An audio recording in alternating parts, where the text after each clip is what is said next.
Imagine a dog repeatedly shocked by a machine, and each time, no matter how hard it tries, it can't escape the shock. Eventually, the dog stops trying to avoid the shock, even if a way to escape is available. This is an example of learned helplessness. Hi, my name is Psychfessor, and in this video, I will discuss the psychological concept of learned helplessness. I will define what it is learned helplessness, provide some examples, and then give some ways to unlearn learned helplessness. The definition. Learned helplessness is a psychological state where someone feels powerless to change or control a situation after repeatedly experiencing negative outcomes, even when they have the ability to do so. It's essentially a feeling of hopelessness that leads to a lack of motivation and a tendency to accept negative situations without trying to change them. Some key points. It is repeated negative experiences. It's the consistent failure to be able to control a situation that leads to the development of learned helplessness. It is the loss of control, the feeling of being unable to change the situation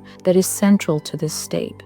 It's reduced motivation. Individuals with learned helplessness may stop trying to find solutions or overcome challenges. The impact. Learned helplessness can lead to increased stress, depression, and even post-traumatic stress disorder. Some examples. A student who consistently fails at a subject and believes they are incapable of doing well, even if they try. In the workplace, an employee who experiences repeated criticism and feels like their efforts are always met with negative feedback, leading them to give up trying to improve. In relationships, a person in a long-term abusive relationship who believes they cannot escape the situation even when they are able to. How can one unlearn learned helplessness? First, identify and challenge the negative thoughts. Recognize and question the belief that nothing can be changed is the first step. Seeking support. Talking to a therapist or a counselor can help individuals develop strategies for coping and overcoming